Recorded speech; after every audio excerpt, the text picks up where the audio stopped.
welcome to episode 274 of the CRICKETher Weekly. We are once again at home today, partly because the Tier 1 Women's Blast is now on its official mid-season break. Makes it sound very American, doesn't it? Mid-season hiatus for the Tier 1 Blast. So the players all now have a couple of weeks to go off and do holiday and potentially be selected in one of 4 squads that are doing the rounds at the moment in England. We'll come to that a little bit later. As we go into this hiatus though, just the current standings are quite similar to last week. Surrey out in front, Bears have moved up to 2nd and the Blaze in 3rd place at the moment, and those 3 really are out in front quite a bit ahead of the rest at the moment. Could all change, but that's how things stand at the moment. Sid, lots of news coming in this week, so we need to try and kind of rush through a series of exciting topics and hopefully keep the viewers entertained. First up, we do now have a schedule for the 50 over World Cup in India later this year, having in an earlier episode of the CRICKETher Weekly bemoaned the fact that we might not get a schedule until the very last minute. We do now have one. England's World Cup schedule is looking quite crazy, isn't it? It is quite crazy. I mean, they're going to do, in the group stages, they're going to do about 10,000 kilometres of plane flying. I don't think they'll be flying the plane themselves, but, hopefully not. Yeah, it's a lot. And the cricketer worked out that England are doing more miles in the group stages than anybody else. Okay. But it's not like England have been handed a particularly bad deal. India's schedule is nearly as bad. I mean, if you actually add up India's numbers, it comes to, like 2,000 kilometres less. But India is still, having to themselves fly from here to there, to there, to there. And if I put the map up on the screen, you'll see that the World Cup is kind of taking place really in 3 corners of India. So you've got Guwahati in the northeast, you've got Indore in the northwest, and then you've got Bengaluru in the south, and also, of course, the game's taking place in Colombo. So teams are going to be, flying back and forth here, there, and everywhere, and that includes India. So nobody's handed England a particularly hard deal there. India, the hosts, have got just as many, flights, just as much time spent, sitting in airports, waiting for the plane to take off, all of that stuff.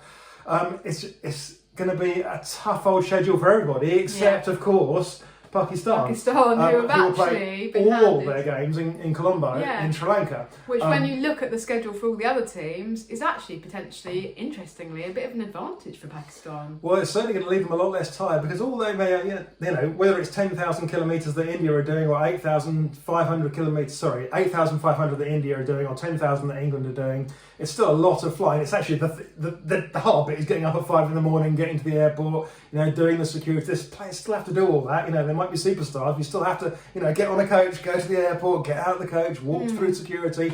You're not exempt from any of that, so it's tough for everybody except Pakistan. And of course, the other factor playing into the entire thing is that Pakistan, if Pakistan get to the semi-finals, then that semi-final is played in Colombo, and potentially there's even more travelling to go there. Will Pakistan do that? Well, the odds sort of say no, but on the other hand, given the tournament schedule and everyone else is going to be, have all these very tiring journeys, I wouldn't put it completely beyond the bounds of possibility that Pakistan make that It's an interesting one, isn't it? And I think partly what's going on here is it's about the way in which the tournament's structured, right? So for the 50 over World Cup, instead of having 2 groups, you have everyone play everyone. Now, we kind of quite like that schedule. That structure in a way, don't we? Because it does everyone create playing a more everyone even is a proper World Cup. Everybody's had to face up against everybody else. There's no group stages for you to kind of sneak past and end up avoiding somebody. Okay, but it does cause situations like this one. The previous 50 over World Cup schedule was also a bit mad in New Zealand. We didn't go, partly because of COVID. It will be intriguing to see, though, as the 50 over World Cup expands, as it is going this to is do. Our last 8-team tournament. Whether they can actually maintain that structure of everybody playing everybody. Yeah, whether we'll have to go to a structure more like they've used. I mean, they've used various systems for men's World Cups over the years, but some system where they basically start off in groups and then whittle it and down. have a Super Sixes Yeah. or whatever it ends up being. Yeah, and while we may like the current format, it would certainly make it much easier from a media perspective and from a kind of travelling fan perspective as well, if you knew that you were going to be in one location more than a couple of days. Yeah, of course, because if you're a fan that wants to follow England or India or Australia, indeed, obviously if you're going to go as a fan, you want to follow your team. Yeah.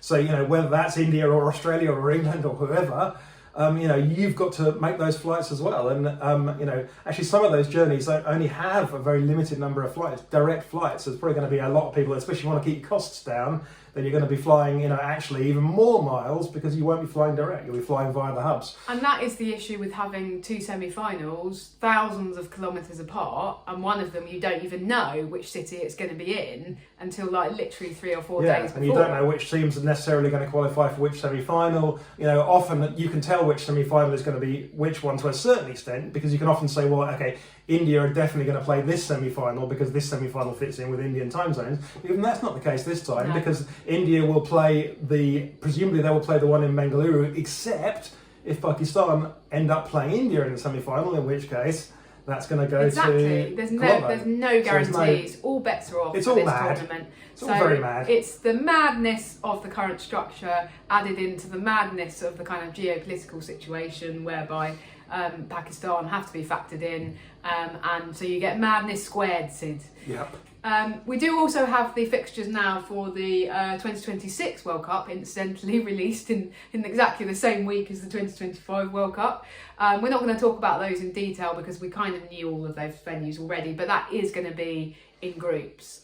Also does have the slight advantage of England and Wales, I should say, being a slightly smaller geographical area to cover. Yeah, and we should say that we do understand that, if it's a World Cup in India, that they want to take the World Cup to different cities, they want to take it to different parts of India. The BCCI was chosen some of the smaller big cities in India to kind of host this, which means that, that those cities which don't usually see the big international games, get a chance to have some of those games, and it takes it to new fans in new corners of the country. So all those things are positive, and we do appreciate that. Yeah.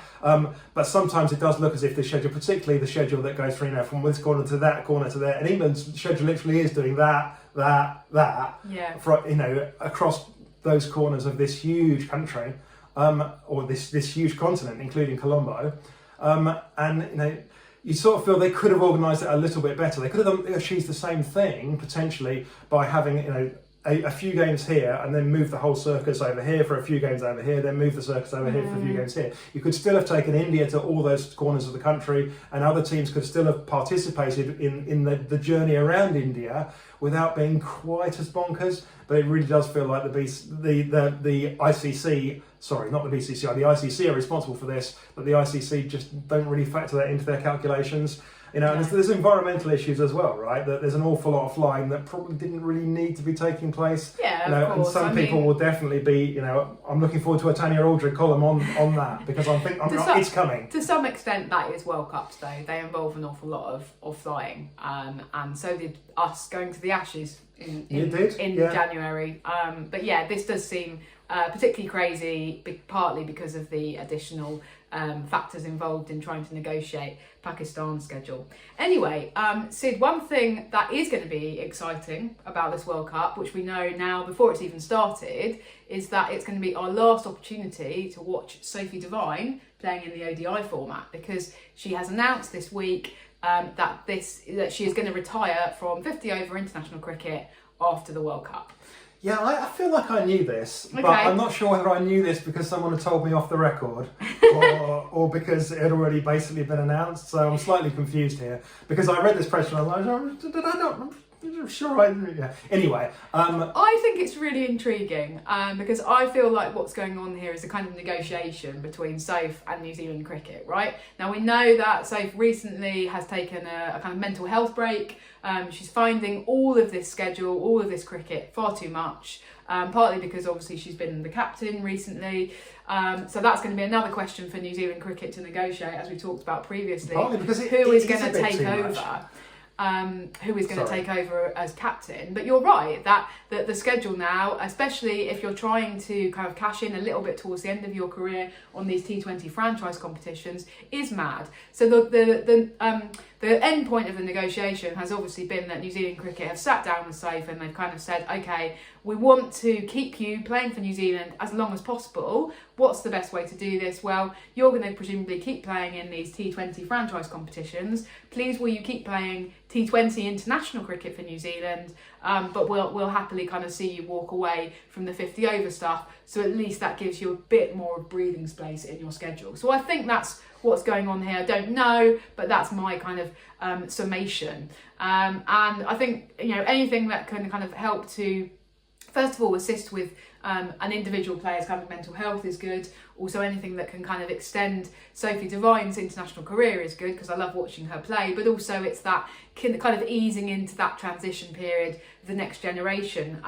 Because we did see this week actually that New Zealand's A team, who are now over in England, well, they actually beat the England Development 11. It's not even the England A team, it's the England Development 11. They beat the England Development 11, didn't they? I mean, what happened in this game was that the New Zealand batted first and lost their 10 wickets for whatever. I think it was about 240. They lost their 10 wickets. And they carried on batting and ended up like 310 for 12.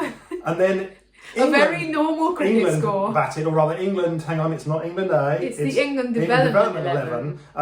It's important to get this right, because there was a squad announced for this England Development 11, a team announced it, and a lot of people assume that was the A squad. No. It's not. That's a different team, because we've actually got 4 squads going on. We've got an England squad, obviously we know all about that. We've got an England Development squad, we've got an England A squad, and we've got an England Select squad to play some warm-up games against India. We have, so we'll run through that in a minute, but just to finish the point the England Development The England Development 11 easily got past the total that New Zealand had got when they were 10 wickets down, but they did not then make quite as many runs in the kind of post 10th proper wicket play. Yeah.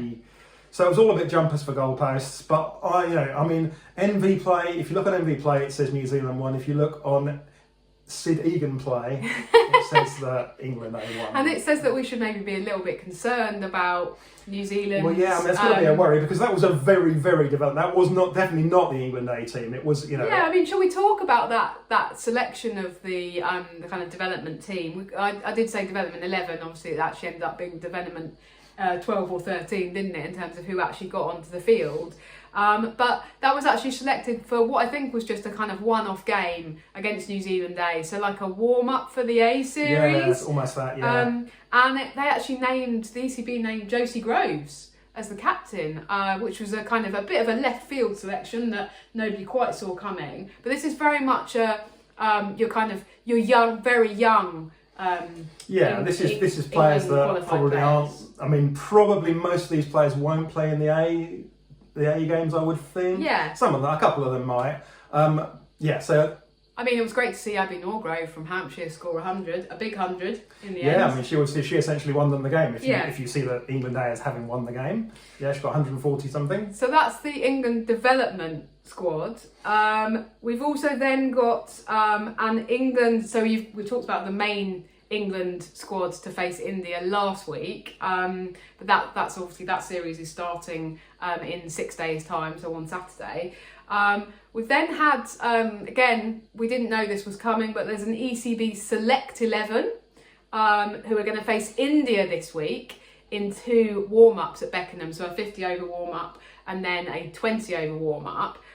So that's your kind of your warm-up for the India series, and that very much is your sort of fringe England players, so people who we have seen playing for England this summer already, so ADR, Emma Lamb, Maya Boucher, Sarah Glenn, Danny Wyatt-Hodge, Rhiannon McDonald-Gay, that kind of crowd, and Holly Armitage has been named as the skipper for both of those teams. Yeah, so that's interesting. So the assumption has to be that none of those players will play in the one dayers against New Zealand, because the series are taking place at the same time. Essentially, they don't directly clash. If you could drive up the motorway and play up and down the motorway and play in both series, but I don't think anybody's going to. So the England A series starts tomorrow in Derby. The England Select 11 then play on, I think it's Tuesday and Wednesday in Beckenham, and then the England A series resumes on, I think it's Thursday or Friday. Anyway, so there isn't a direct overlap. So if you wanted to get your miles in, then you could, but we don't think it's likely. The fact that Holly Armitage is captain that squad, I suspect almost certainly means Grace Scrivens also captain the A game, certainly for the one-day format. So who is in the A squad, Raf? Well, Sid, this is really interesting because, as I've just said, this series starts tomorrow at Derby, and we do not have a squad. So there is a squad, there must be a squad, they must have assembled them. Well, yeah, they must have rung people up and said, hello, please can you get to Derby? We know they have. The players know Monday. The players know who is in the squad. They're not sitting there going... But we do not know, and potentially we are going to find out in 24 hours when the toss happens and there's a team sheet. Yeah, I assume so. So it's all a bit... I think that's actually a bit weird that they've announced... They announced an England development squad and an England select 11 or select squad. And they've obviously announced the main England squad, but we don't know who's in this A squad. And these matches have been in the calendar for a number of months. So I just don't really get it. The big question obviously is it related to, as we discussed last week, the fact that some of these England A games clash with important county games. And we had heard that the counties were perhaps, can we say, a bit puzzled and perplexed about how they were supposed to kind of put out teams under these circumstances. Well, there's a couple of things potentially going on here. The first is that we talked about the fact that for the Tier 1, we're now having a 2-week break for the Blast, aren't we? Yeah. So it's possible that quite a few of these players had actually gone, oh, I really need that as a break. I've booked to go on holiday. Oh dear, am I being called up to the England A team? And how does that fit with kind of county workloading, etc.? But also the second part of that series does then directly clash again with some county matches. Anyway, we'll find out tomorrow, I guess. We'll find out some of it tomorrow. I suppose we will. But yeah, there's apparently enough cricketers in England now to make up 4 discrete squads of players, and it's if you're not careful, then you'll get them confused. But obviously, Sid, you are keeping your fingers crossed that out of the 4 of them, Grace Scrivens is going to have to be one of them, right? But she also has to captain one of them, surely. We'll find out. Have you written to the ECB to plead your case? Anyway, moving on. Sid, this week we also, a bit further away from home, had the WBBL draft. Now, goodness me, the draft has got complicated nowadays. You've got pre-signed players, you've got golden handshakes, you've got whatever else that's gone on beforehand. But in terms of players who have actually now been kind of signed as overseas players in the wake of the draft, what's really interesting, I think, is that out of 24 overseas players, 12 of them are English.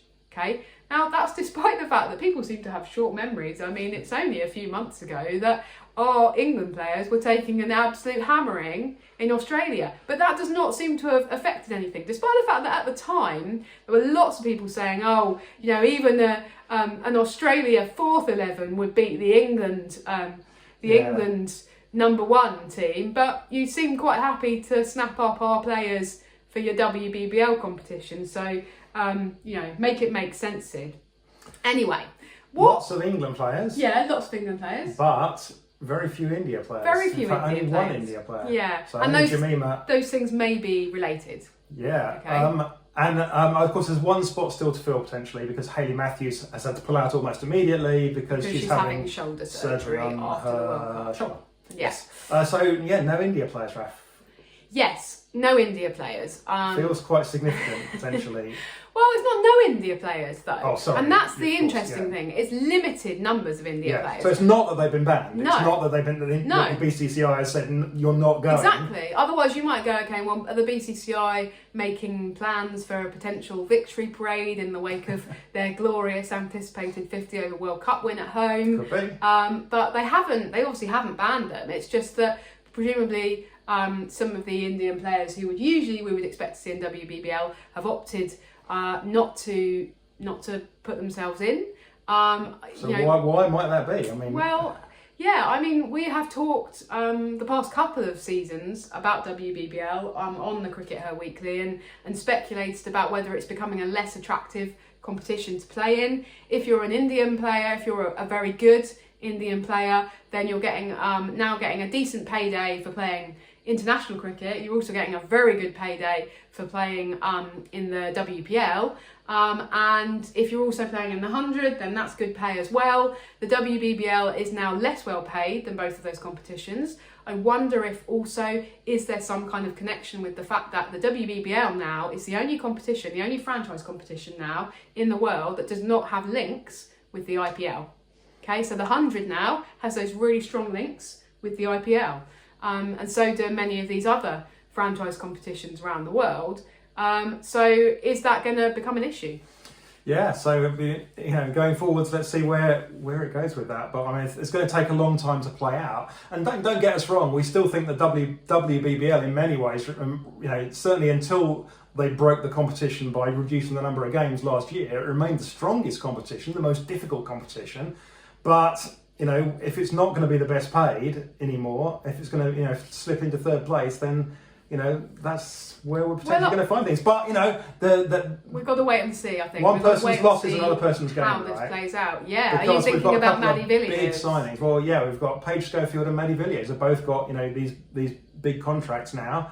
And that's fantastic news for them. And Maddie Villiers in particular has been, very much on the England fringes. I mean, she was never really a regular in the England team, even when she was, playing her first few games, right? She never really got to the point where... She got an ODI cap last September against Ireland, and we were all a bit like, oh, I thought she played an ODI. I'm pretty sure she got handed her ODI cap then against Ireland, because she had never played an ODI. Now she has, but in terms of, that team that went to Ireland was kind of a little bit of a second string. In terms of her appearing regularly for the main England team, that doesn't look to be massively likely anytime soon, given what Charlotte Edwards has recently said about the other spinners who are kind of in her sights. So Maddie Villiers, though, still an attractive kind of option for a WBBL team. One of the best fielders in the world. Absolutely. A reliable bowling option, a decent batting option as well. Yeah. So, good for her and Triple good for Paige as well. Triple threat, Sid. Now, the other really interesting signing from a kind of, I guess from a sort of workload management perspective maybe, is Nat Sciver-Brunt. Yeah, no, if you're an England fan, you're looking at this. So Nat Sciver-Brunt signed a longer term deal. We couldn't actually find exactly how many years it was. People are saying 3 years. We can't find any confirmation of this, but it's a long term deal with the Hobart Hurricanes. Yeah. And so that means that this was done outside of the draft, so she's one of their kind of pre-signed players, is what they call them. Okay. And it's interesting because, obviously England are having to manage her workload. So, for instance, in the last series against the West Indies, they explicitly said, well, she's not going to bowl in this series because she's not, we're trying to manage to make sure that, everything's right with her body, and the aim is for her to be able to bowl in the World Cup, and we're kind of having to therefore manage all her bowling around that. Yeah. And yet... what Sally Ann Beams, who's the kind of head of all the kind of selections at Hobart, has said this week is she's like, well, I mean, let's look at the actual quote she said. She said, Nat's going to come and bat at 3 for us, which is amazing. So she's going to bat at the top of the order, and she bowls in every phase, and we do need that support from a power play point of view up front. That means they're expecting her to bowl in the power play, which is something she hasn't been doing for England because they've been managing her workload. So I think that somebody's going to end up disappointed here, because I'm just not convinced that, I mean, England might well let her go, although it's definitely possible that and between England and Nat, even this year, if not next year, they go, this is quite a lot of workload here, Nat, are you really sure you can do this? And she comes down going, well, no, I just don't think I can. So, I mean, if you're a Hobart fan, actually don't be surprised if you never see her, honestly. I mean, that might be a little unfair to her, but I wouldn't be surprised. But the thing is she really going to bowl those overs that SAB clearly thinks that she is? Yeah. I mean, good luck with that. Yeah. It was definitely an interesting quote from Sally Ann Beams there, and I guess we just kind of have to wait and see. But we know that Heather Knight, for example, has had franchise tournaments where she's had to withdraw with not a huge amount of notice, partly because of kind of managing that workload. And one wonders when these conversations were being had, because obviously it's an ongoing process, And, 6 months ago, nobody knew that Nat Sciver-Brunt was going to be England captain come March 2025. Yeah. So anyway, final topic for this week, Sid. Just briefly, there was a really interesting interview this week that Richard Gould, head of the ECB, gave with CRICKETher, where he actually talked about decoupling the women's 100 from the men's 100. Now, the women's and the men's 100 have always been basically played pretty much entirely as double headers. So you have the women's game and then the men's game on the same day at the same ground. Now, what Richard Gould said was, at some point we would like to try and find a way that we can have stand-alone fixtures for men and women. And he talked about it being a target for them to actually get to having a capacity crowd for a women's 100 fixture at some point in the next couple of years. The big advantage is then for the ECB and the new owners, presumably, you can have 8 sellouts instead of 4. Now, at the moment, we're not at that stage because even though the crowds for the women's 100 are brilliant, you are not getting a capacity crowd who come in to watch the women's game. You are getting massive capacity for the men's, but if they broke it apart right now, that you wouldn't necessarily get people going to both matches. But he's kind of saying that that's the eventual target to happen in a couple of years, or maybe like 2 to 5 years potentially. I mean, what do you think, Sid? Will people go to 2 matches instead of 1? I'm quite sceptical about this, and for a number of reasons. I think that the idea is that obviously that you kind of well, if we can sell 2 tickets rather than 1 ticket, then that's great, and we make twice as much money, right? Yeah. Well, you only obviously do that if you do sell those tickets. Yeah. And you have to look at why people are going to the 100. What we need to remember is that even the men's games, well, the crowds are pretty good, and the stadiums are pretty full, much more full than they are for men's county championship games or anything like that, and more full than the men's blast actually. Yeah. These days. But they're not typically selling them out. So first of all, you're not even selling out the men's games at the moment. So this is feels like quite a long way down the line. At the moment, one of the reasons there's 2 things that people go for. A lot of fans to the 100 are going as a one-off event. They're going once, and they're going to see a team, and they're going for a day out, take the kids, day out at the cricket, and it's the one time in a season we'll go. We'll go to 1 game a year. Those people are not going to go, oh, well, we'll go to 2 games now, right? In fact, not only are they not going to feel we'll go to 2, they're going to feel a little bit ripped off because they've got used to being able to go to and getting their 2 games of value, and they're going to be like, oh, we have to pay twice now to get the same value we had last year from paying once. That doesn't seem right.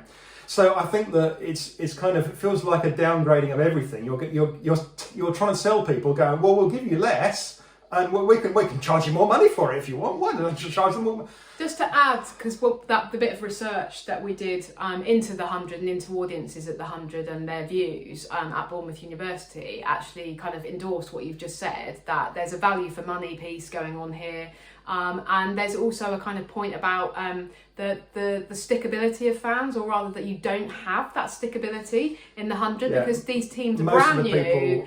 And people are going just as a one-off. They are not going like, I'm a fan of Arsenal and I'm going to go to every single Arsenal match that I can possibly go to. That's not what we're seeing. We're seeing people who still have quite tangential relationships with these teams, or like not very not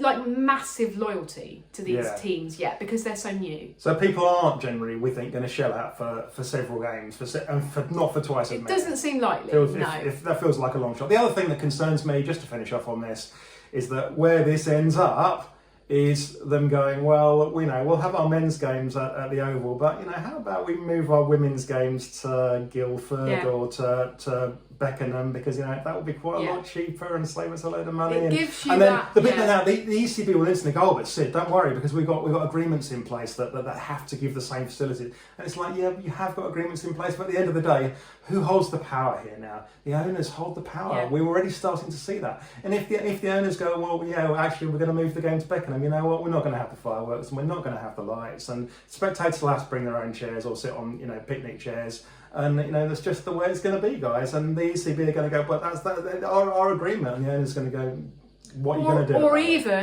Or even we're going to have more men's games than women's games. Yeah. Okay, because what you're talking about won't make them as much money because they'll barely sell any tickets for Beckenham because you can't get that many people in. But you could see a model where actually they go, we're going to have, the men's games sell more tickets, so we're going to have twice as many men's 100 games as women's 100 games. Yeah. And if you decouple them, you can do any of that. Yeah, and so we're saying is we don't really trust these new owners. We have no understanding of their intentions. There's been very little conversation about women's cricket or prioritisation of women's cricket or putting a value on the women's 100. All of the talk around investment has been very much about kind of the men's brands and men's cricket. And so it's a concern, and it could happen. And this is potentially a path to downgrading the women's 100, and we need to be really careful about that. Yep. Anyway, we'd love to hear your thoughts. We know that this is a topic that's already kind of sparked conversation on social media. Thanks for tuning in. We'll see you in a week's time, by which time we will have seen the first England v India match. So looking forward to that. Bye for now. Bye.